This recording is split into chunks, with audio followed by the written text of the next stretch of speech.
L'association Parler avec elle présente Femmes sur la bande FM. Basta Project. Pour lutter contre la violence des genres. 4 faces, que ce soit à Berlin, à Toulouse, à Oran ou bien à Naples.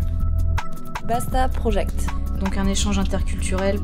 Projet Basta, parler de ces questions liées au genre, des droits des femmes et tout ça, c'est des questions qui restent encore très très sensibles.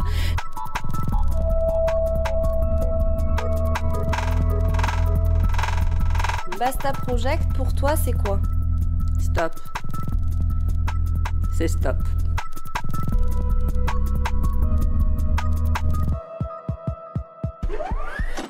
Donc le générique est terminé et l'émission reprend. Ça, c'est tout à fait normal. Et nous avons 4 invités et également pour cette nouvelle saison, notre jeune service civique, Amandine. Bonjour à toi. Bonjour. On se présente tout de suite. Eh bien, du coup, moi, je suis Léa et je suis vice-présidente de l'antenne 31 d'Oser le féminisme. Et moi, je suis Marie-Thérèse Martinelli et je suis de la Marche mondiale des femmes. Alors, je suis Martine, habitante et nouvelle adhérente à Parler avec elle. Moi, je suis Fénie Aïcha et je suis une habitante citoyenne normale.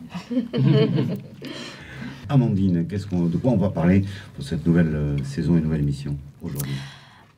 Alors là, on va parler du coup des féminicides, de tout ce qui est violences faites aux femmes, etc.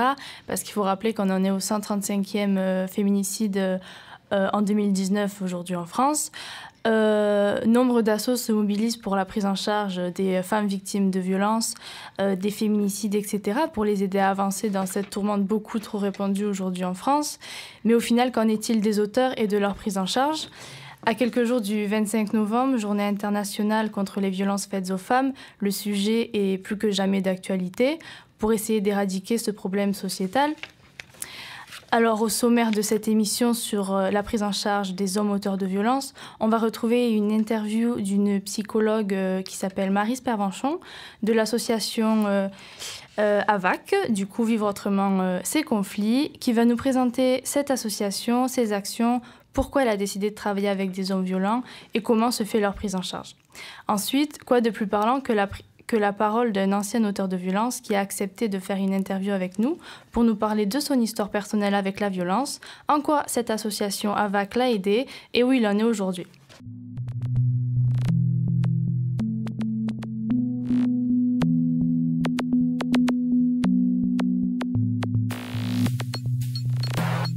Bonjour Maryse Pervenchon, vous faites partie de l'association AVAC. Est-ce que vous pouvez nous présenter brièvement l'association ? Donc, pourquoi nous travaillons avec des hommes qui ont été ou qui sont encore violents conjugalement ?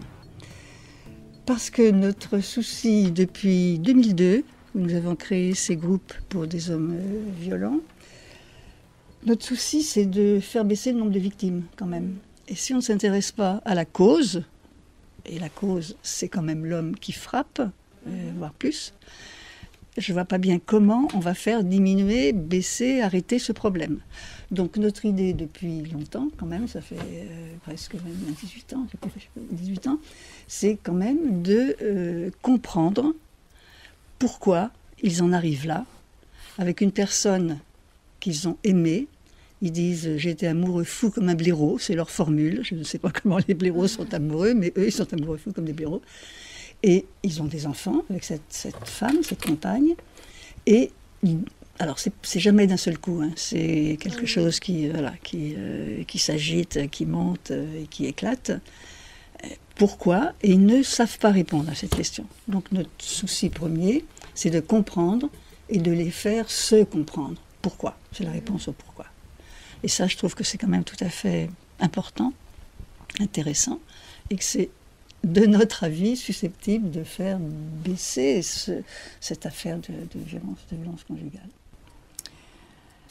Alors, en ce moment, nous avons 3 types de groupes. Alors, je ne parle là que pour les hommes violents conjugalement. Ce qui différencie ces groupes, c'est qu'ils peuvent être en temps fermé, c'est-à-dire qu'il y a un nombre de séances auxquelles ils doivent obligatoirement participer. Et la fois d'après, ce sont d'autres hommes qui arrivent. Ou les deux autres groupes, il y a 3 groupes, les 2 autres groupes sont ouverts, c'est-à-dire que à chaque séance, tous les 8 jours, tous les 15 jours, il peut y avoir de nouveaux arrivants. Donc ils sont accueillis dans le groupe et ils s'installent là-dedans et le travail de groupe continue. Donc le groupe fermé, c'est un groupe de responsabilisation que nous avons avec le SPIP, donc le service de probation et d'intervention pénitentiaire, c'est ça, d'insertion pénitentiaire, n'importe quoi. Il existe depuis 2008, 2 fois par an pendant 10 heures, donc 5 séances de 2 heures au printemps et en automne, grossièrement.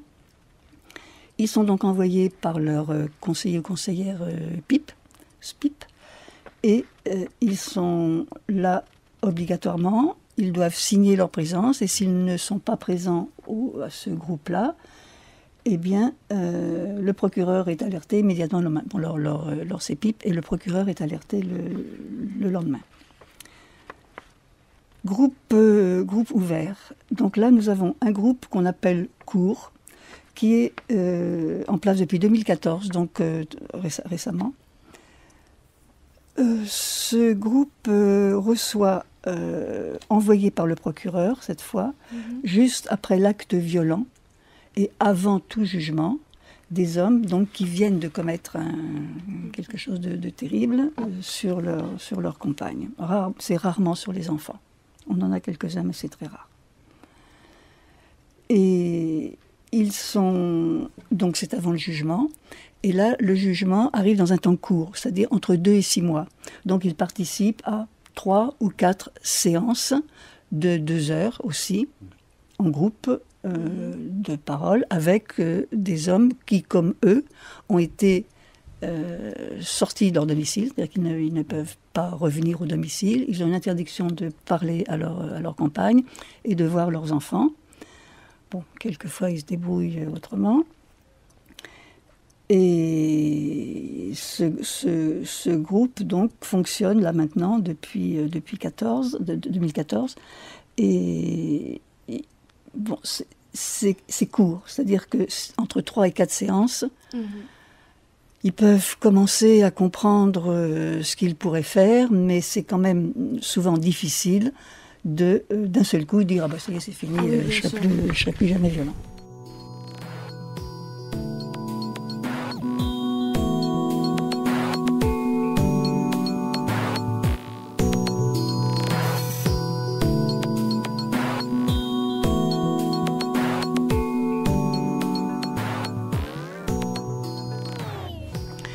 Et notre 3e groupe, c'est le plus ancien, c'est un groupe dit de volontaires, donc qui est ouvert depuis 2002 et auquel je participe depuis cette époque-là, toujours en co-animation, c'est-à-dire qu'il y a un couple de co-animateurs, un homme, une femme, un ou une psychologue, un ou une sociologue, ou anthropologue, ou enfin bon, voilà, un autre point de vue, ou travailleurs sociaux, ou formateurs.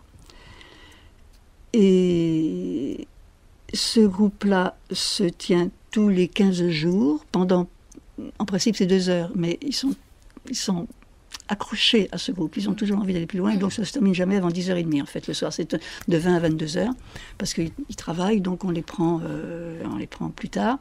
Bon, sauf qu'il y en a toujours qui travaillent de nuit, donc ils se lèvent à 4h du matin, donc c'est quand même un peu compliqué pour certains aussi. Donc depuis... je dirais, je ne sais plus, 4 ans, quelque chose comme ça, ils sont rejoints, donc les volontaires, c'est-à-dire ceux qui n'ont pas, avant de venir nous voir, tapé leur compagne, étaient violents avec leur compagne, bon, qui ont tapé dans les murs, qui ont démoli la télé, qui ont fait des choses très violentes, mais pas sur elle.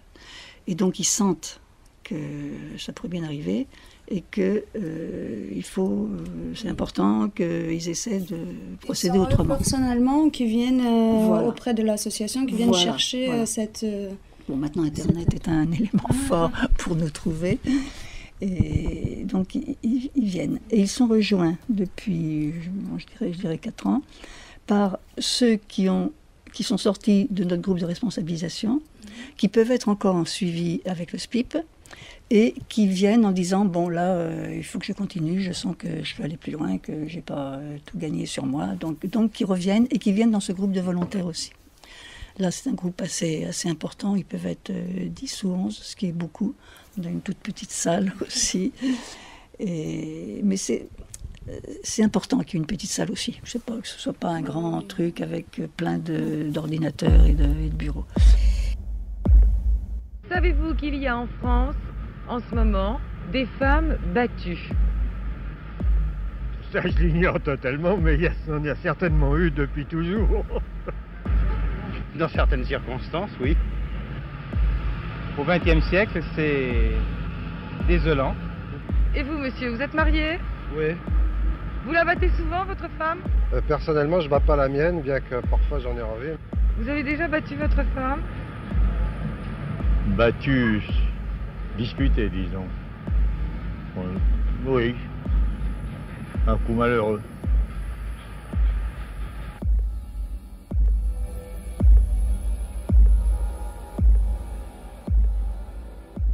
Alors, la VAC est née en 98, je crois, donc association avec la personne qui en est toujours responsable. Elle est responsable d'une maison d'accueil pour femmes et enfants, qui est absolument inconnue. L'adresse était absolument inconnue des hommes qui étaient violents avec elle.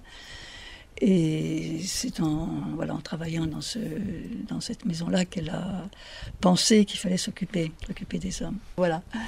D'accord. Et donc nous sommes 8 intervenants, hommes et femmes, psychologues, sociologues, donc j'ai dit tout à l'heure, ou travail social, enfin le côté social et le côté individuel.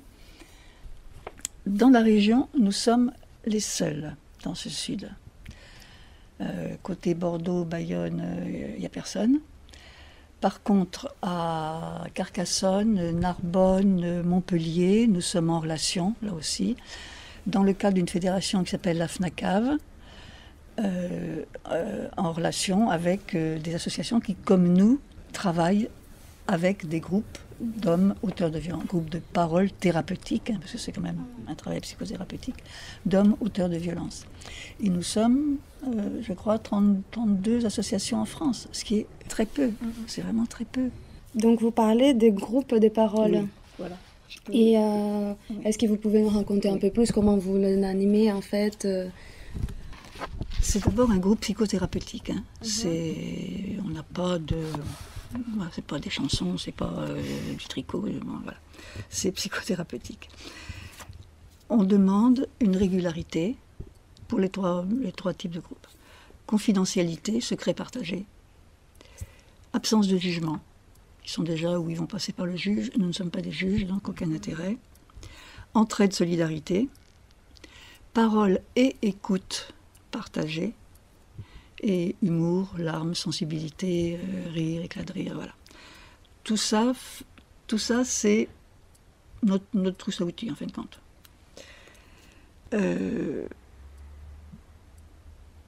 Nous ne sommes pas là pour excuser. Quelquefois, c'est ce qu'on nous reproche. Ah, vous êtes, travailler avec eux, c'est les excuser. Eh bien, non, absolument pas. Absolument pas, ça n'a rien à voir. L'excuse n'est pas dans notre vocabulaire. D'autre part, ce ne sont pas des monstres, ça n'est pas non plus dans notre vocabulaire. Voilà, donc les deux extrémités, on n'en parle pas. Ce qu'on veut, c'est leur faire comprendre et accepter qu'il existe d'autres moyens que la violence pour vivre en couple. Bon, ce qu'ils doivent déjà un peu savoir ou pressentir, mais ils n'y arrivent pas. Donc ce qu'on veut, c'est éviter la réitération. Éviter qu'ils recommencent. On veut les amener à une analyse de leurs actes. Mais là aussi, on peut analyser ces actes sans être obligé de les décrire, d'avoir le nez sur le guidon là ou sur le carreau, en racontant tout ce qui s'est passé. Mais je déteste entendre tout ça. Et c'est pas en racontant ce qui s'est passé qu'ils vont avancer. C'est en essayant de comprendre pourquoi ils sont arrivés à ces terribles fins. Donc, ce qu'on souhaite, c'est utiliser la parole, parce que la parole, c'est quand même un élément humain important, Et on n'a rien trouvé d'autre que la parole pour essayer de les comprendre. Parce qu'en sociaux, on fait des journaux de terrain. Donc on est dans la rue, on est sur les places, on est dans les voitures, on est je ne sais pas où, et on écrit ce qui se passe. On voit. Avec ce problème de la violence en couple, ça va être compliqué de rentrer dans l'appartement au moment où ça ne va pas et d'écrire ce qui se passe. Donc c'est hors de propos. Donc comment arriver, nous, à comprendre ce qui est arrivé? Eh bien, en les laissant parler. Vous avez déjà battu votre femme? Oh, des petites gifles, bon. Casse-toi rien. Il y en a qui viennent des fois, ils sont un peu plus marqués que d'habitude. Alors c'est sûrement un accident de ménage. Elles se sont cognées dans une casserole. C'est possible. Des femmes battues, j'en connais pas. Au XXe siècle, c'est désolant. La violence, c'est quand même un élément humain qui concerne l'individu et la société. Il ne faut pas rêver. Bon. En fait, ça revient à répondre à 3 questions. Je vais le simplifier grandement. La première question, c'est qui suis-je? Voilà, moi, cet homme qui est arrivé à ce niveau de violence avec celle que j'aimais, qui suis-je? Qui suis-je pour en arriver là?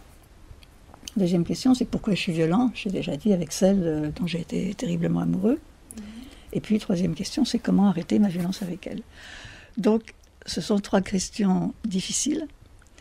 Et quand ils arrivent dans nos groupes de parole, au pluriel, ils disent souvent « Ah, je ne sais pas quoi dire, je ne sais pas parler, je n'ai jamais parlé de moi. » Alors, effectivement, quand on est au boulot, au bistrot, en famille, on ne raconte pas ces histoires de « ça ne va pas avec ma compagne » ou « elle, ça ne va pas avec lui ».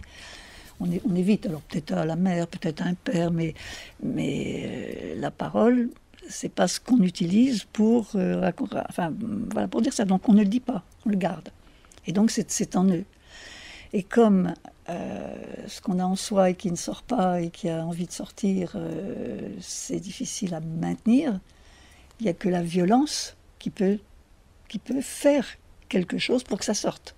Puisque ça ne sort pas par la parole, il faut que ça sorte autrement.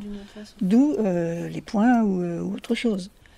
Et c'est là où notre travail, c'est d'arriver à leur remettre des mots dans la bouche, des mots MOTS dans la bouche, pour se raconter.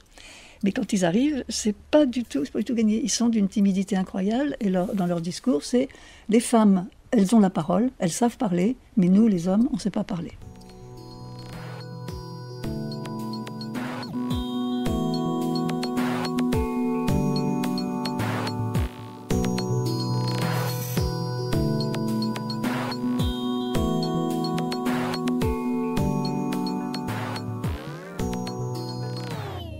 C'est vraiment en maternelle qu'il faut commencer à séparer les enfants qui se bagarrent, à essayer de leur faire comprendre qu'une petite fille peut jouer au billes ou je ne sais pas quoi.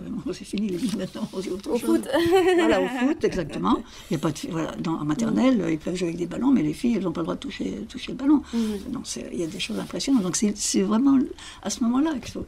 Mais dans les familles, c'est pareil. Voilà, quand une mère ou un père dit à son fils « pleure pas comme une gonzesse », c'est les gonzesses qui pleurent, c'est pas les enfants. Et dans nos groupes, nous avons des hommes qui n'ont jamais pleuré de leur vie, qui d'un seul coup sont remplis d'émotions et les larmes sortent. Et ils ne comprennent pas eux-mêmes pourquoi c'est sorti, qu'est-ce qui se passe, pourquoi je pleure. Mais c'est la première fois que je pleure, alors surtout devant le groupe. Et puis les autres, mais bon, moi aussi j'ai pleuré. Donc il y a une confiance, voilà, il y a une confiance, il y a une reconnaissance. Parce que ce que je voudrais dire aussi, c'est que ce problème de reconnaissance, il est important pour eux. Alors, je ne sais pas quel mot employer, c'est pas souvent, très souvent, la plupart du temps. Bon. Les hommes qui sont dans les 3 groupes, y compris les volontaires, ont eu des enfances horriblement douloureuses. Par le père, Alors il raconte des choses que je ne vais pas raconter, mais c'est terrifiant, vraiment terrifiant. Je ne pensais pas que ça existait encore ou que ça allait exister. Et ils ont été punis très violemment, mais tapés, battus, bafoués. Donc quand on est par le père, par la mère, par une grand-mère, c'est-à-dire par le beau-père, il raconte des choses terrifiantes, non, vraiment terribles. Et comment, quand on est élevé dans ces conditions-là, comment on peut devenir un être humain? C'est quand même la question que nous nous posons. On n'a pas d'existence. Quand on est bafoué, battu, traîné par terre, on n'existe pas. Donc, de quoi on a envie quand on grandit? Ben, on a envie d'être reconnu, parce que là, on n'est absolument pas reconnu sous les coups de la famille. Donc, on a envie d'être reconnu et on a envie d'exister. Et la première personne qu'il rencontre en boîte ou ailleurs, c'est une femme, je ne sais pas comment ça se lit, dans les yeux peut-être, une femme qui a connu les mêmes problèmes de femmes battues, enfants. Donc, eh ben, on va se comprendre, puisqu'on a le même vécu, on va se comprendre. Mais c'est pas possible. C'est pas possible parce que ils ne sont reconnus ni l'un ni l'autre. Donc, lui, l'homme, pense que la femme va le reconnaître, il est avec elle pour ça. Elle se dit, bon, forcément, il va me reconnaître, puisqu'il a eu les mêmes souffrances. Eh bien, c'est pas vrai, parce qu'ils ont tous les deux une inexistence, une non-reconnaissance. Donc, comment reconnaître quelqu'un quand on n'est pas soi-même reconnu, ou quand on n'arrive pas à se reconnaître soi-même? Donc, il nous semble que ça, c'est un fond de problème. C'est un problème difficile. C'est un besoin d'être un être humain, d'être reconnu comme un être humain. Et qu'est-ce qui permet d'être reconnu quand on a du mal à parler, quand on n'a pas la personne en face qui peut vous reconnaître? Eh bien, c'est la violence, c'est de taper, c'est d'être... Et là, au moins, j'existe quand je suis violent. C'est quand même une forme de virilité, là, quand même une forme d'existence que d'être viril pour un homme. C'est montrer qu'on est là, et c'est bien par le sexe qu'on peut le montrer. Bon, pour les femmes, c'est pas la même façon. Mais la parole sert pour les femmes. Donc il y a des injures, et puis elles vont parler à leurs copines. Les hommes, ils parlent jamais de ça à un copain. Voilà, vraiment que c'est un très bon copain. Mais c'est rare. Et vous, qu'est-ce que vous en pensez? J'en pensais que si, mettons, moi, si je veux taper ma femme, je suis sûr qu'elle fera mieux l'amour. Quand le dialogue n'est pas possible, j'ai vu quelques dessins humoristiques avec entrez-vous ça bien dans la tête, vous savez, ce dessin avec un marteau. Alors, à certaines femmes, il leur faut leur faire rentrer à coups de poing. C'est le résultat du vieux statut patriarcal de l'homme, enfin. Je suis désolée, on fait ce qu'on peut, et c'est lourd. C'est passionnant, on sait que c'est pour la bonne cause, on sait, alors je ne sais pas si c'est correct, mais c'est pour la bonne cause. Et comment faire plus? Là, on a du mal. Donc, financièrement, effectivement, je suis incapable de vous dire, mais on a des ressources par la mairie, voilà, mais très peu. Et cette année, ce qu'on touchait, je crois, je ne sais même pas combien, mais ce qu'on touchait pour nos groupes de parole a été supprimé. On ne s'intéresse plus aux hommes, financièrement. Bon, c'est dramatique. Mais nos groupes sont gratuits. Tous nos groupes sont gratuits. Tous. Quand ils viennent en individuel, en entretien individuel, comme nous avons plutôt des gens qui ont des problèmes financiers, ils peuvent payer 1 euro, ils peuvent payer 5 euros. Ceux qui ont un peu plus d'argent paient 25 euros. Mais tous nos groupes sont gratuits. Nous sommes 8 intervenants et je crois que nous sommes 6 bénévoles. Nous sommes gratuits.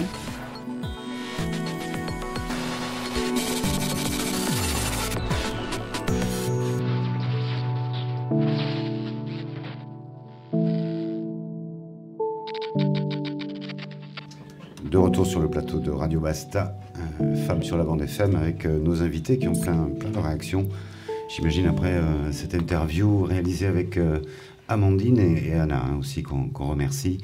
Qui veut réagir sur le plateau? Première réaction. Alors, nous avons Léa pour oser le féminisme ou... Puisque tu me passes si prestement la parole, je vais la saisir. Non, déjà, quelle initiative. Bien évidemment que... bon, après, elle en parle en dernier, moi je vais en parler en premier. Sans trop m'étaler, on est une association de sensibilisation. Nous, on intervient dans les lycées, dans les collèges, dans les universités. C'est vraiment notre credo de venir faire de la sensibilisation autour de l'égalité femmes-hommes, autour des stéréotypes de genre et autour de tout genre de choses. Donc, quand moi, on parle de venir sensibiliser et voilà, venir tenter de trouver des solutions et de trouver des façons de soigner, ou en tout cas de tenter de le faire, des hommes violents, oui, je suis carrément pour. Alors après, il y a deux, trois petites choses, on va dire les choses qui m'ont un peu heurté, et comme ça après on repasse sur du positif direct. Alors, elle parle du fait que la violence est humaine, et ensuite elle dit que c'est un élément sociétal. Alors moi je pars du principe que, comme dirait Simone de Beauvoir, comme elle dit, on ne naît pas femme, on le devient. Moi je pense qu'on ne naît pas violent, on le devient. Et je pense qu'il faut aussi beaucoup se rendre compte que à l'heure actuelle, la société, c'est la société qui rend les gens malades. Donc voilà, et c'est autant que la société rend les gens violents. Donc c'est peut-être sur ça sur cette petite dissonance qu'on sera pas d'accord. Moi je ne pense pas que foncièrement et de façon innée l'humain est violent. Elle parle aussi d'injonction de genre à la virilité, à la force. On pourrait même parler de masculinité toxique. Moi, j'aimerais faire une toute petite digression, juste hyper rapide. Il y a notamment là des montées en masse des forums masculinistes, et ça commence à faire vraiment très très peur sur les réseaux. Des forums qui revendiquent justement l'hypermasculinité, ouais, de la masculinité même que je considère comme toxique, avec des espèces de questions ouvertes comme comment baiser une fille ou même la violer, enfin des trucs un petit peu glauques et dark, et on se rend compte un petit peu quand même à quel point là à l'heure actuelle on arrive à des extrêmes ou même sur des réseaux comme, je crois que c'était un truc du style Forum 18-25 ans, on est dans une culture perpétuelle de la violence en fait. Donc on est dans un monde qui justifie et qui même galvanise la violence. Enfin, c'est quand on peut lire des choses comme ça sur le net qui sont accessibles à des jeunes hommes, on comprend pourquoi après derrière il y a de la violence. Là où je la rejoins, c'est dans ce qu'elle dit, que quand on ne te laisse pas l'espace de t'exprimer et quand tu n'apprends pas à ça peut être pour toi ta réponse que d'utiliser la violence. Je pourrais pas, pour moi, j'estime pas que ça en soit une systématique, mais je peux entendre le raisonnement qui impliquerait que, voilà, comme ça sort pas à travers les mots, je vais le faire sortir avec mes points. Et j'ai perdu le fil de ce que je voulais dire, et je peux pas couper du coup. C'est super pénible. Tiens, j'avais pris tellement de notes. Je couperai. Tu couperas? Ah ouais, coupe-moi. Je vais reprendre la phrase parce que je déteste faire ça en plus. J'avais dit quoi? Papa. Tu vas reprendre après. Ouais, bah voilà, je vais reprendre après. Oui, non. Là où je suis d'accord avec elle, c'est tout ce qui est en rapport avec la parole, le fait que du coup le lien peut être fait entre le fait de ne pas réussir à s'exprimer sur ses sentiments et sur son mal-être, et du coup d'utiliser ses points. J'irai pas jusqu'à dire que c'est une systémique. Là où je trouve que c'est très intéressant justement, c'est quand elle parle de confiance, de confidence, de manque de jugement, de paroles écoutées et partagées. Enfin, c'est quand même des valeurs que moi je retrouve dans la sororité, c'est quand même des valeurs que moi je transmets dans mon association. Quand elle parle de souhait d'utiliser la parole, moi j'y vois là comme une forme de libération de la parole aussi, et je trouve ça plutôt intéressant de venir utiliser des outils que moi en tant que féministe j'utilise pour fédérer les femmes qui m'entourent, pour créer de la sororité, pour essayer d'atteindre ces hommes-là et justement les faire rentrer dans des dynamiques qui seront différentes et qui seront non violentes. Comme elle disait, je peux encore une fois vraiment pas m'éloigner du fait que dès le plus jeune âge, la sensibilisation, c'est primordial. Moi, j'irai même plus loin. Il y a de nombreux assos dont j'oublie dont j'ai pas le nom ou l'acronyme, qui vont jusqu'à sensibiliser les parents aussi, et qui font vraiment des... alors je sais pas comment on peut appeler ça, c'est pas des réunions non plus, mais...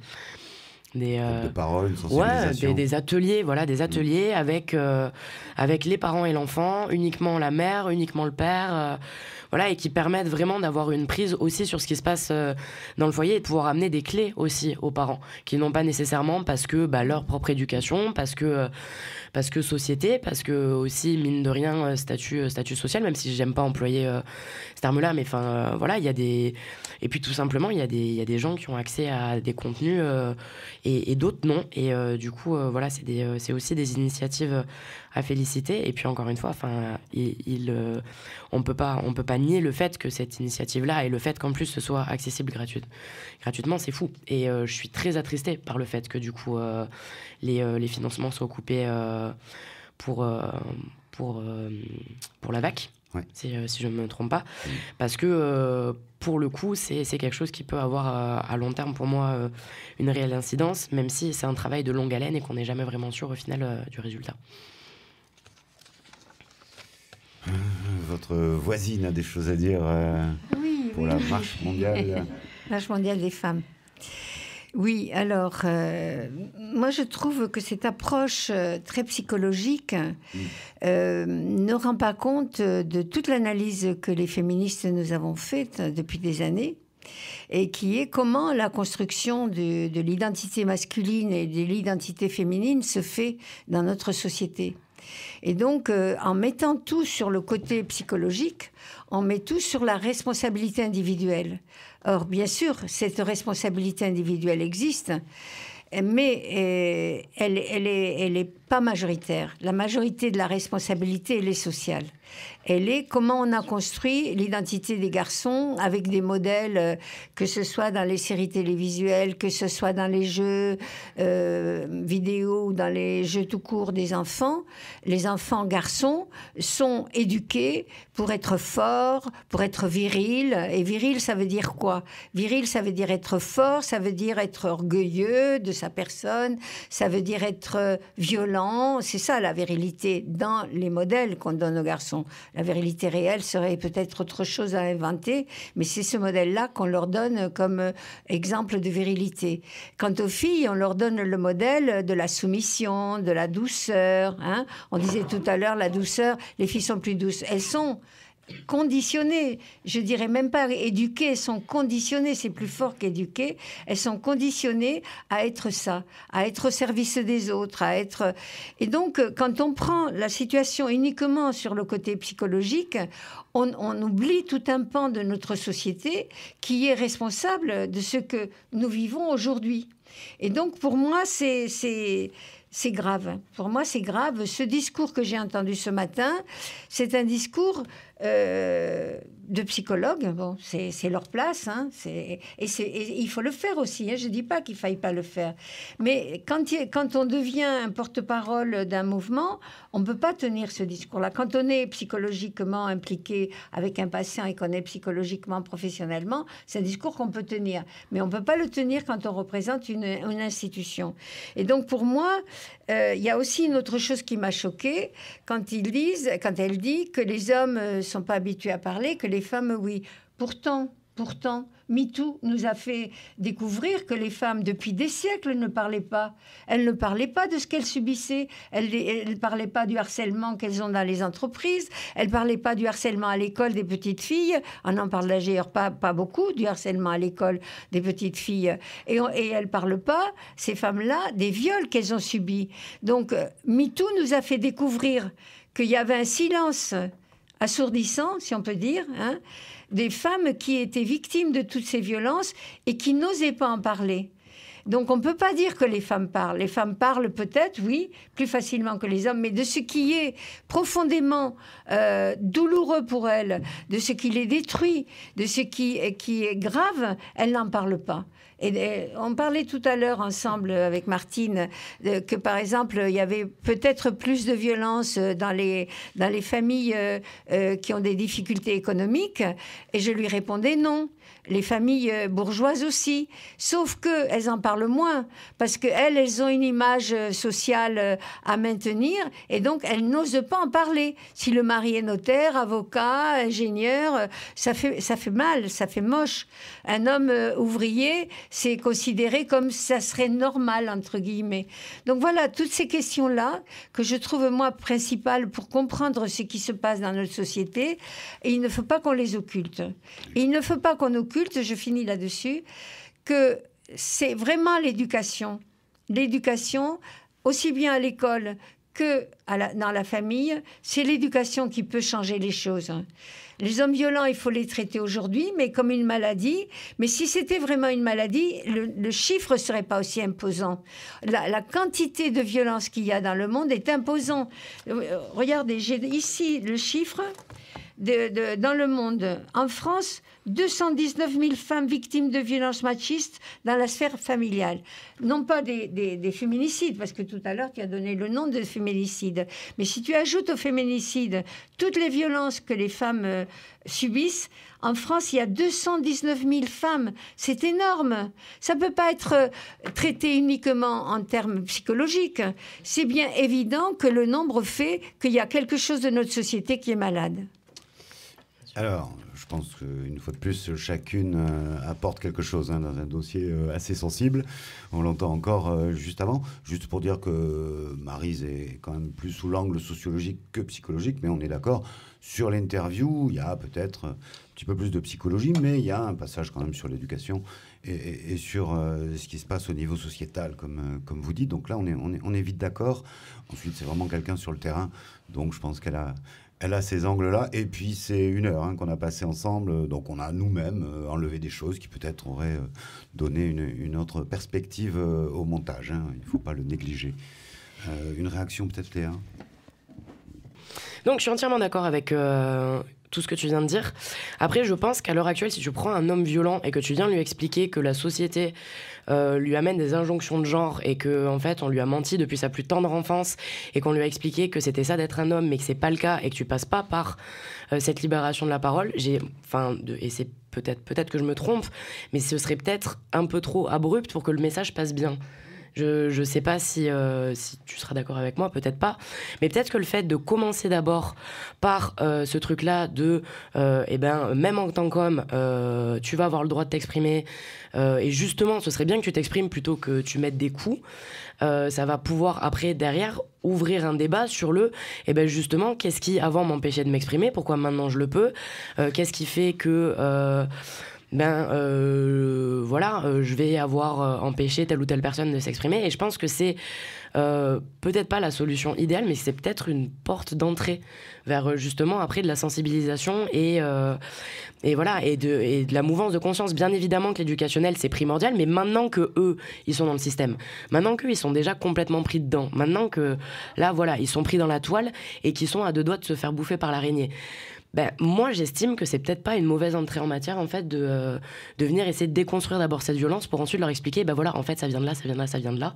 Et pour pas reproduire ça de façon systémique et schématique avec l'entourage et les enfants et les proches, c'est comme ça et qu'il faudra faire, quoi. Martine, ça vous inspire quelque chose, cette discussion, l'interview ? Moi, ce que je me rends compte, c'est que quand on est mère ou père, on a un enfant et on est souvent démunis pour l'élever. On n'a pas tous les outils.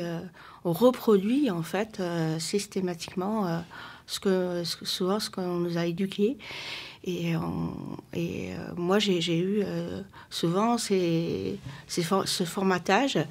Et c'est en vieillissant, en devenant grand-mère, que j'ai pris plus de recul et que je me suis posé plus de questions. Et un regard ça va étonner beaucoup de gens sur les hommes et sur les femmes. J'avais pas vu, j'avais vraiment mis la note Les hommes doivent être comme ça, les femmes doivent être comme ça.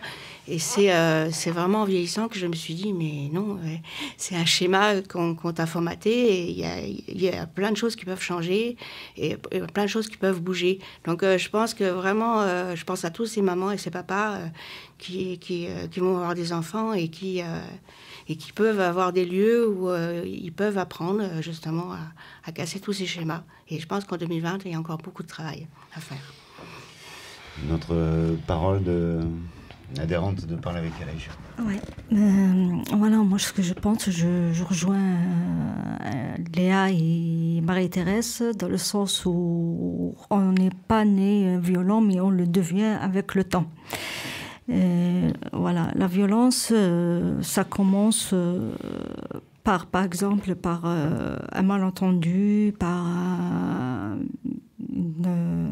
une simple dispute au lieu de le couple, le couple ou n'importe. À l'école, on cherchait la cause, essayer de recoller les morceaux avant que ça dégénère et que ça soit plus violent, arriver aux mains, quoi. C'est là où la société, normalement, rentre en jeu. Et moi, je mets la cause, je mets la société en cause parce qu'elle est pour beaucoup de choses. Que ce soit pour l'homme, soit pour la femme. Parce que en 2019, on est pareil, on est égaux, que ce soit homme, femme. On fait le même travail, on éduque les enfants les deux ensemble, c'est-à-dire il n'y a pas par exemple, comme ce que j'ai entendu, la psychologue essayer de défendre les hommes et d'essayer de justifier leurs actes. Moi, je trouve qu'ils sont aussi coupables de violence, même s'ils n'arrivent pas à parler, à communiquer, mais ils le sont au fond d'eux. Ils savent qu'ils peuvent communiquer, mais c'est leur orgueil, c'est leur éducation qui les pousse à, par exemple, réagir physiquement au lieu de réagir intellectuellement.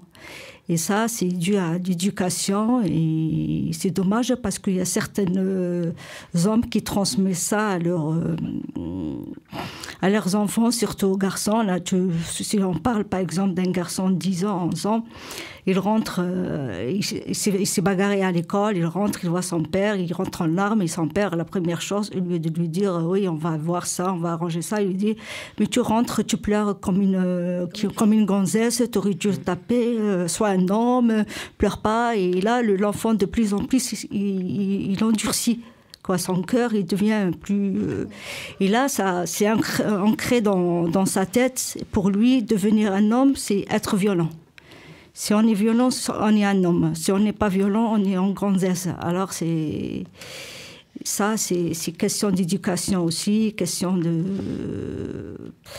C'est très complexe, c'est pas seulement cours ou quelques séances chez le psy ou chez le psychologue qui va arranger ça. Il faut vraiment se battre et montrer aux hommes qu'ils peuvent communiquer autrement que la violence. Il y a beaucoup de choses, il y a beaucoup de choses à faire au niveau de, au niveau de la communication, soit avec la femme, soit avec les enfants, pour en arriver à vivre ensemble sans arriver à être violent et dans un environnement sain pour les enfants et pour la femme, parce que la femme aussi, elle a aussi des problèmes. Si son mari ne travaille pas, elle aussi, elle peut subir ça. S'il y a des... quoi que ce soit, c'est comme on dit, on est marié pour le meilleur et pour le pire. Il ne faut pas que l'homme il oublie que la femme, elle est là pour le meilleur et pour le pire avec lui. C'est-à-dire, elle aussi, elle souffre si elle est, par exemple, s'il est malade, elle souffre, si son travail, elle souffre. Il ne faut pas qu'il oublie ça, que pour lui, elle n'est pas consciente, elle n'existe pas, il n'y a que lui qui porte le fardeau de tout ça. Et ça, je pense, c'est le machisme des hommes de maintenant. Et c'est dommage, il faut que ça change. Voilà, merci. Radio Basta, Femmes sur la bande FM. Oui, juste une petite parenthèse. Je suis d'accord avec ce que tu dis vraiment sur tout ce que tu as énoncé, sauf sur quand tu parles de l'association. En fait, elle essaie pas de justifier et d'excuser les actes qui ont déjà été faits. Elle est plus dans une approche de compréhension pour pouvoir justement éradiquer ce problème sociétal. Et du coup, on va à la racine du problème, on le prend de l'autre côté, parce que là, on s'adresse directement aux auteurs pour essayer de voir le mécanisme, etc. Et de le combattre. C'est pas... On excuse ce qu'il fait, etc. Non, c'est pas ça. Et sinon, on ne l'aurait pas interviewé parce qu'on ne tolère pas la violence. Alors, sans vouloir redonner trop vite la parole à chacune d'entre vous, et on entend bien combien il y a les réactions, et tout à fait justifiées. On va faire une petite pause musicale et ensuite, on va écouter Guillaume, qui fait partie de l'association AVAC en tant qu'homme qui a produit une violence, même si ce n'est pas tout à fait une violence directement aux femmes, mais à ses propres enfants. On écoute une pause musicale avec Tsum, ça s'appelle Contraction, et on se retrouve juste après pour l'interview de Guillaume de l'association AVAC, usager de l'association AVAC.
D'abord, bonjour à vous.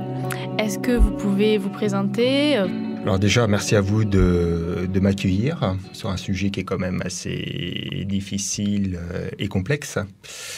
Voilà, moi, je me prénomme Guillaume, j'ai 47 ans.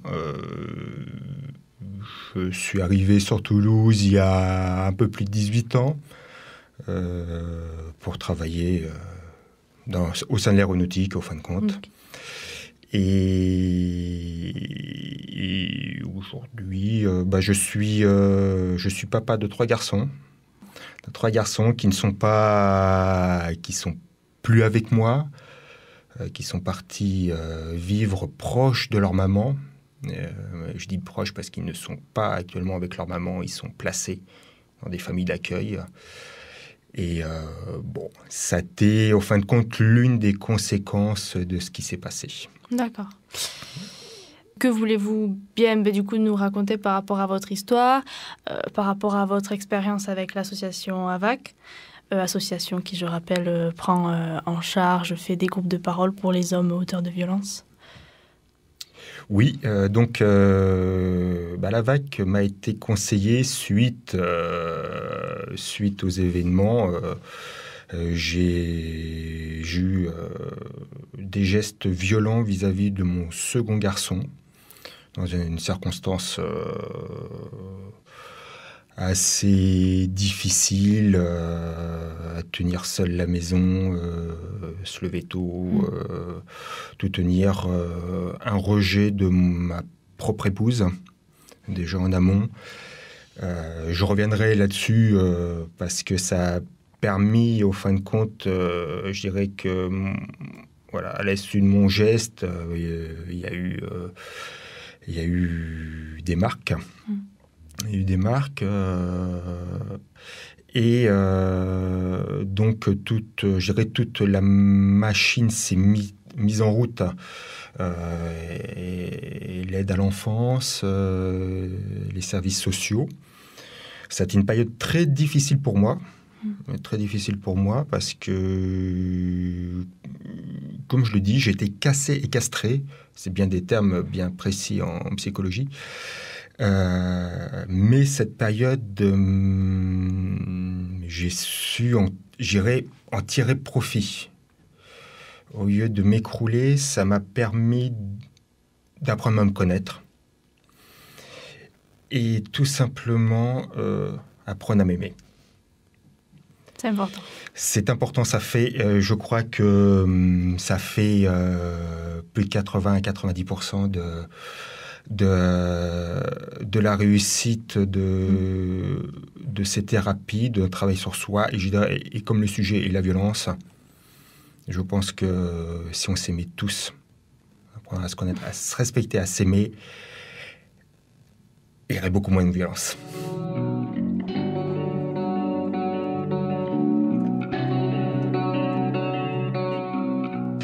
Et donc, vu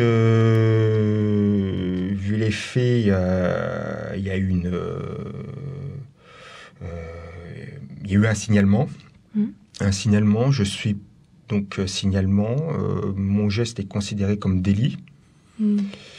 J'ai été auditionné, ainsi que mes enfants, mon ex-épouse, auditionné au commissariat central avec un officier de police judiciaire aux affaires familiales. J'avoue que ça a été 1h15 très difficile. Je suis ressorti KO. Ils ont fait leur travail, tout simplement. Photo à l'appui, tout ça. Mais ce qui m'a sauvé, aidé aussi, c'est ce que je dis à mes enfants, même pour eux, pour la vie de tous les jours et plus tard, ne jamais être dans le déni. Le choix ne pouvait pas se faire de toute façon. Les photos étaient là, photos prises par mon ex-épouse. Mais j'ai reconnu les faits. J'ai reconnu ce que j'avais fait, que voilà, pas lieu de faire. Et l'officier de police judiciaire me dit, vous savez, j'aurais pu vous mettre en garde à vue. Alors un petit conseil, si jamais il arrive de nouveau des problèmes chez vous, vous sentez de nouveau, on va dire, la sauce monter, des choses qui vont mettre justement dans un état de stress, parce que c'est essentiellement ça. J'étais très colérique. Et sortez de chez vous. Chose que j'ai mis en application. Et qui a marché? Qui a fonctionné. Qui a fonctionné. Donc, à l'issue de mon audition, ou 2 jours après, je suis repassé pour prise d'ADN, voilà, photo, c'est un délit. Pour le dossier. Chose qui m'a énormément marqué. Au fin de compte, j'ai eu un rappel à la loi, à la maison de la justice, qui est dans le quartier du Mirail. Okay. Donc, je m'y suis rendu. J'ai discuté pendant, je sais plus, une demi-heure, 3/4 d'heure avec une personne et qui m'a parlé de la VAC. C'est pas fait de suite parce qu'il me fallait que j'ai cette cette maturité, au fin de compte, pour faire cette démarche, cette volonté, cette maturité.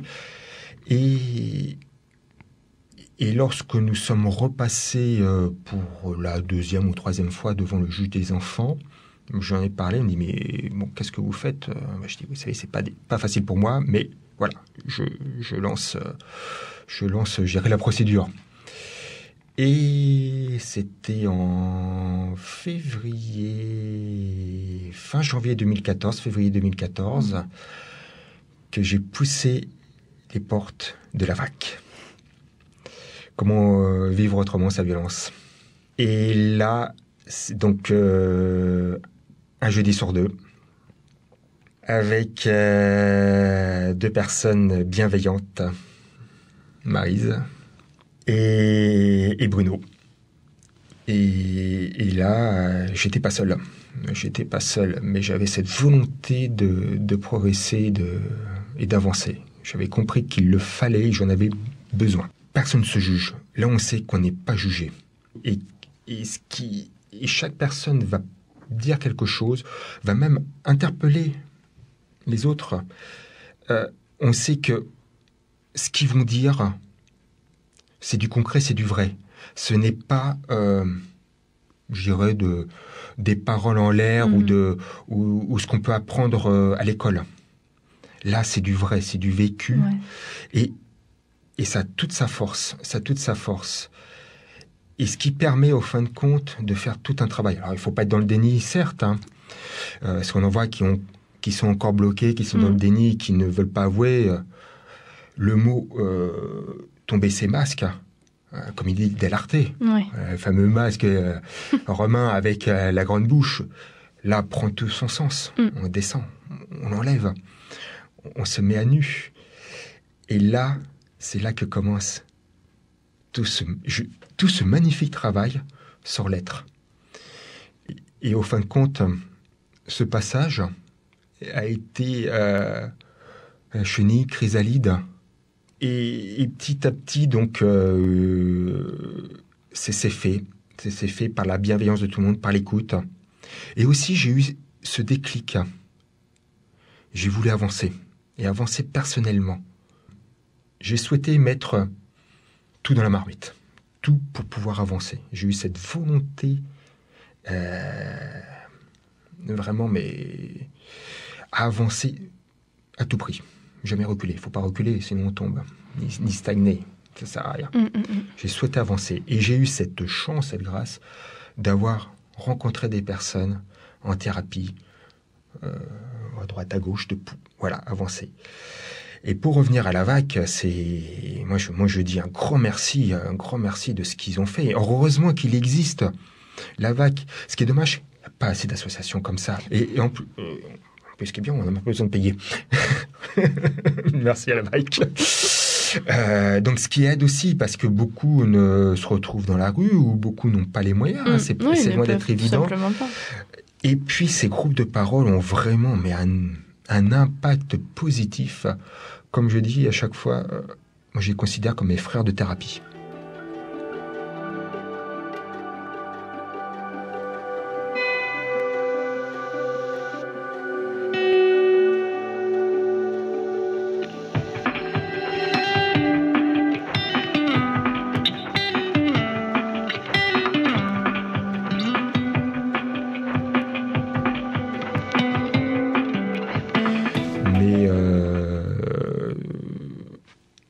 Petit à petit, j'ai appris à ne plus douter. Me dire, mais tu es capable de faire des belles choses, d'avancer, de savoir, donc tu le sais. C'est là aussi, chaque fois on parlait à la VAC, à thérapie, bien souvent, déjà chercher pourquoi nos gestes, pourquoi nos comportements, nos violences physiques, verbales ou autres. Déjà de les chercher, c'est toute cette recherche thérapeutique, mais même que j'ai faite après, je dirais personnellement, en cherchant mon comportement, et puis en cherchant comment réagissait un homme, même une femme, enfin l'être humain, aller au fin fond de mon être, de mon histoire. Et là, ça permet, ça y est, on sait pourquoi telle chose amène tel processus, tel déclic. Voilà, j'ai le déclic, je sais qu'est-ce qui peut arriver. Mais aussi, à moi de choisir, je continue mon comportement qui est négatif, qui n'est pas du tout constructif, bien au contraire, hein, qui casse tout, ou j'ai cette volonté de dire, non, j'arrête ce processus malsain. Telle situation, tel comportement, je n'en veux plus. Je ne veux plus. Et quand on arrive à ça, on va toujours merci à tous ces professionnels, à toutes les personnes que j'ai pu rencontrer sur mon chemin et que je continuerai à rencontrer plus tard, qui me feront progresser. Et voilà. Dès qu'on a compris cela, je dis nous les personnes qui ont eu ces comportements violents, on dit non, on veut casser ce processus là déjà. Voilà. Et il faut que tout le monde puisse avancer, comprendre et avancer. Si on ne comprend pas, on n'avancera pas. Faire sa propre compréhension. Tout à fait. Mais merci beaucoup. Merci à vous.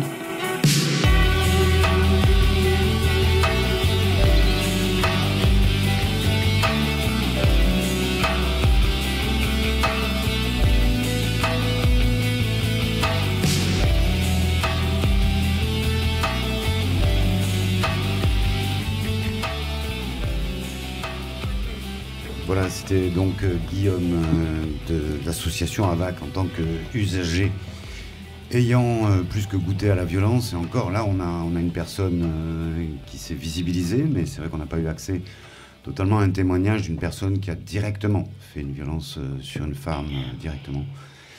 À sa décharge, il a quand même un passif, entre guillemets, d'ancien militaire et ancien boxeur. Voilà, c'était un moment où on a beaucoup enlevé de choses, où on a eu l'impression effectivement qu'il avait besoin de libérer sa propre parole, ce qui me fait faire le lien avec le mouvement MeToo, donc il y a beaucoup libéré la parole, et aussi le lien avec ce que j'apprécie ces jours-ci dans la bouche de Edoui Plenel, qui parle d'omerta sur les violences faites aux femmes et surtout cette masculinité et le pouvoir qui va avec, donc qui empêche quand même aux paroles de se libérer, qu'elles soient côté féminine, qu'elles soient finalement côté masculin. Mais bien sûr, c'est fait, c'est parti pour les premières réactions avec Marie-Thérèse, Amandine. Oui, juste une petite précision par rapport à cette interview. L'affaire a été classée sans suite parce que c'était pas clairement dit dans l'interview, mais je préfère le préciser. Oui, merci. On vous laisse la parole, même s'il ne reste pas beaucoup de temps. Oui, moi, je ne mettrai pas en parallèle MeToo et la parole des hommes, parce que les femmes qui parlent dans MeToo, elles sont victimes. Et les hommes qui parlent là, c'est les bourreaux, si on peut dire, entre parenthèses. Hein. Donc, c'est pas du tout la même libération de parole. Et moi, sincèrement, la libération de la parole des bourreaux, j'ai un peu de mal à l'accepter. Parce que c'est comme si on les justifiait. D'ailleurs, il a pas beaucoup de regrets. Hein. En tout cas, moi, je les ai pas sentis. J'ai pas senti d'émotion chez cet homme. Et donc, pour moi, j'avais l'impression que le travail qu'il a fait, c'est des rustines qu'on lui a mis, qui vont lui permettre de respirer un peu mieux, mais c'est pas un homme qui est guéri de sa violence, parce qu'on ne guérit pas comme ça du jour au lendemain de sa violence uniquement par la parole. Il y a un travail sur soi extrêmement important qu'il faut faire, et ce travail sur soi demande beaucoup de sacrifices, parce qu'on a été conditionné à être quelque chose, et pour pouvoir sortir de cette violence dans laquelle il va falloir qu'il se déconstruise. Il ne suffira pas de parler. Parler, c'est une première étape. Et cette déconstruction-là, moi, là, je ne la vois pas en œuvre. En tout cas, je ne le connais pas suffisamment. Mais dans ce qui nous est donné à entendre, je ne la vois pas en œuvre. Alors, pour moi, je suis un peu inquiète parce que nous sommes donc là parce que le 25 novembre, c'est la journée internationale contre les violences faites aux femmes. Et les violences faites aux femmes, elles sont multiples. Il n'y a pas que le côté domestique, d'ailleurs mal nommé, parce que moi je n'aime pas les violences domestiques, je trouve que c'est une appellation qui ne convient pas. C'est les violences machistes, c'est des violences que le patriarcat a permis qu'elles se développent parce que les hommes sont devenus dominateurs, on les a construits pour qu'ils soient dominateurs, et c'est cette domination-là qui les rend supérieurs aux femmes, qui leur permet de les battre les femmes, mais les enfants aussi dans une famille. l'homme violent s'en prend souvent aussi aux enfants. Donc pour moi, je me pose la question, qu'est-ce qui vous a permis à vous, qu'est-ce qui vous a donné l'idée à vous, Radio Campus, Radio Basta, pour ce 25 novembre, de nous parler plutôt des bourreaux que des victimes? Oui, je ne sais pas s'il faut que je réponde à la place de parler avec elle. C'est un processus qu'on ne fait pas une fois par an, cette émission. Donc c'est une suite, une succession de propositions. Je vous renvoie d'ailleurs au site de Parler avec elle, site WordPress, où il y a les émissions. Donc on a fait une succession de contenus et il se trouve que c'était sur la masculinité, et ce qui est un point important, effectivement, de trouver la symétrie entre pourquoi autant de violence aujourd'hui. Parce que sûrement une identité masculine mal perçue, mal appréhendée. Donc il se trouve qu'effectivement, je pense que c'est un point de vue éditorial qui permet de contre-éclairer des choses qui, ce jour-là, le 25 novembre, seront de toute façon dans les médias. On parlera de violences faites aux femmes pour de vrai. Et là, je crois que c'est plus complémentaire dans une continuité, un continuum d'une émission hebdomadaire, surtout l'an dernier. Mais la remarque est recevable, hein, bien sûr. Je t'en prie, Léa. Alors, tout à l'heure, je disais que, voilà, que je trouvais ça pertinent de venir, donc, du coup, être dans la libération de la parole pour déconstruire, etc., pour, voilà, avoir un petit peu l'appréhension sur les violences dont on fait preuve et tout ce qui s'ensuit, et surtout comprendre ce qui est violence, ce qui n'est pas. Et moi, j'ai un truc, je suis un peu tatillonne, je suis très terminologie. Et moi, en fait, quand ce mec-là, il parle de gestes violents, plutôt que d'actes de violence, moi, ça me pose un problème parce que dans le coup du geste violent, j'ai un petit peu l'impression qu'il a voulu claquer la porte un peu fort et bam, ah putain, son gamin est passé en même temps et c'est vachement dommage quand même. Parce que du coup, il se l'est pris en pleine tête. Dans le choix de terminologie d'acte de violence, c'est justement un choix, parce que c'est un acte. Le mot geste me chiffonne beaucoup. Il y a un moment donné où, pareil, il parle de cette histoire où il va voir donc la police, et où quand il parle des potentielles violences qu'il pourrait avoir à l'encontre de ses enfants, il dit des choses qui n'ont pas trop lieu de faire. Enfin voilà, il y a une espèce de... Enfin, il parle justement du fait qu'il a travaillé sur l'arrêt complet et total du déni, mais il y a quand même une euphémisation de la violence dans la façon dont il exprime les choses et dans la façon dont il exprime ce qu'il a, les violences envers ses enfants, qui moi me pose un vrai problème. Et tu le disais tout à l'heure, et c'est très pertinent, et je l'avais noté aussi. On le disait en off, donc vous n'avez pas pu l'entendre, quand il parle de lui et de ces hommes qui se sont retrouvés du coup voilà, sur les chaises de la VAC pour discuter des violences dont ils ont fait preuve. Il parle de nous qui avons des comportements violents et pas nous qui sommes des personnes violentes. C'est pareil, on ne se définit pas en tant que personne, on se définit par des actes et par des choses qui sont éloignées de nous, qui sont pas vraiment nous. Et moi ça me pose un problème, parce que moi j'aime poser des mots sur les choses. Voilà, c'est-à-dire qu'à un moment donné, s'il m'avait dit « nous, hommes violents » dans ce reportage-là, si c'était placé en tant que personne violente, et si à un moment donné, en fait, j'avais eu une seule fois l'impression que vraiment, il avait ancré en lui le fait que c'était pas juste des actes, que c'était pas juste des espèces d'erreurs, mais que c'est en lui qu'il y a de la violence et qu'il doit la dealer, et ben peut-être que je serais moins flippée, parce que là, franchement, je suis pas hyper bien. Il y a un moment donné aussi où il dit que quand il se sent pas bien, ce fameux policier du coup lui dit que sortir c'est une bonne solution, et du coup tu lui poses la question, Amandine, et tu lui demandes si ça marche, et il te répond oui. Et ben alors ok, c'est très bien, mais ça veut dire qu'il va passer sa vie à sortir, le monsieur. Il fait comment dans l'avion, il fait comment dans le train, il fait alors... Non mais enfin c'est-à-dire que tu parlais t'employais le mot rustine tout à l'heure, enfin c'est quand même une solution de très courte durée.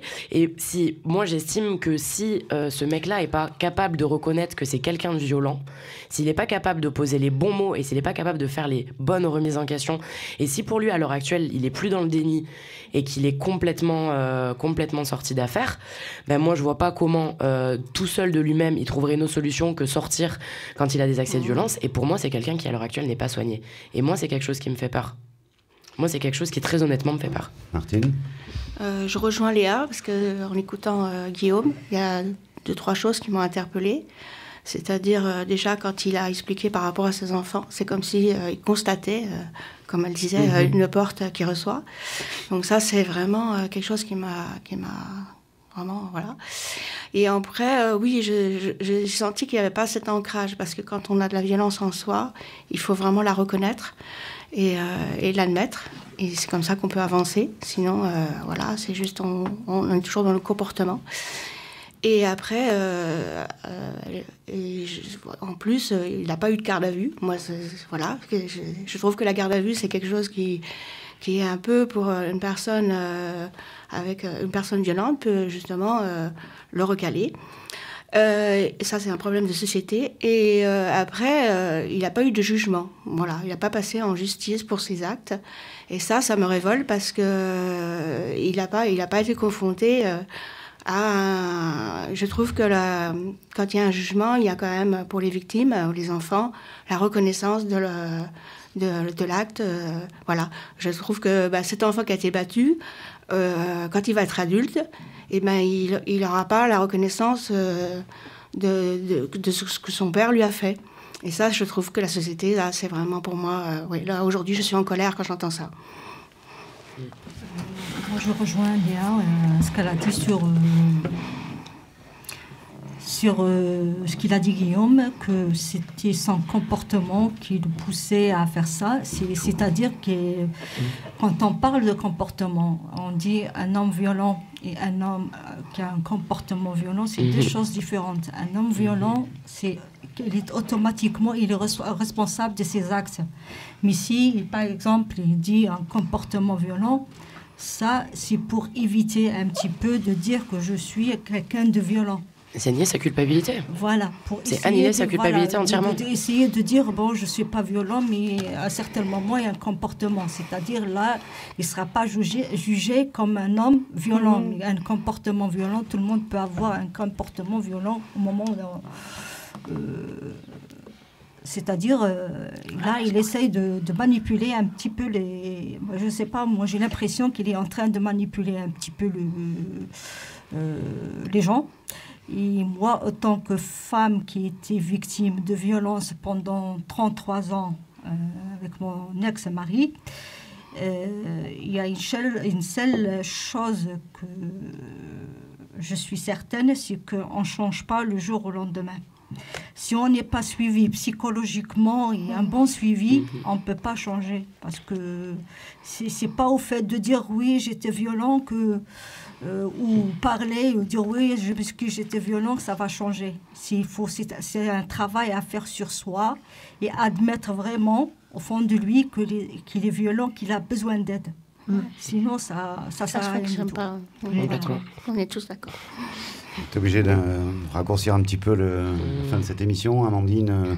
Vite. Non, vite, les 3 infos importantes et on vous remercie évidemment. Oui. Alors, au niveau de l'agenda de la semaine et de ce week-end, samedi 23 novembre, il y a la manif contre les violences faites aux femmes à 13h à Palais de Justice. Ensuite, il y a le Carrefour Rencontre au Square Charles de Gaulle, lundi 25, de 10h à 18h, sur la santé des femmes victimes de violences, où on va pouvoir parler dans différents stands, etc. Le soir, de 18h à 20h, il y a un rassemblement contre les violences sexistes dans l'éducation, à 18h au métro Jean Jaurès. Après, il y a le film La domination masculine au Centre culturel Alban Mainville, film de Patrick Jean, le mardi 26 à 19h30. Et la projection de L'Emprise, qui est un film sur les violences conjugales, à l'espace Diversité et Laïcité, le samedi 30 à 14h30. Voilà, on a fait le tour en vous remerciant vraiment toutes les 5, du coup, d'avoir fait circuler cette parole et les idées avec Radio Basta, Femmes sur la bande FM et l'association Parle avec elle et Radio Campus. On se retrouve très bientôt avec des contenus autour de, une fois de plus, les actions de Oser le féminisme que l'on suit et que l'on apprécie bien évidemment. Affaire à suivre. Merci à vous. Au revoir. Merci. C'était Femmes sur la bande FM. Basta Project, pour moi, c'était En fait, je voyais surtout du côté de la femme et de l'égalité de la femme vers les hommes plus que le contraire. Et c'est vraiment une fois sur le terrain et avec les discussions qu'on a eues avec les membres de l'équipe des différents pays que je me suis dit, en fait, le genre, il faut aussi le questionner sur le masculin et pas que sur le féminin et l'égalité homme-femme. Basta Project. En France, à Toulouse, en Algérie, à Oran et à Berlin et Caserta, Italie. Et je profite puisque c'est une radio de Toulouse. Merci à vous, Radio Campus. Femmes sur la bande FM. Basta Project. Coproduction. Parle avec elle. Et Radio Campus 2018. 2019.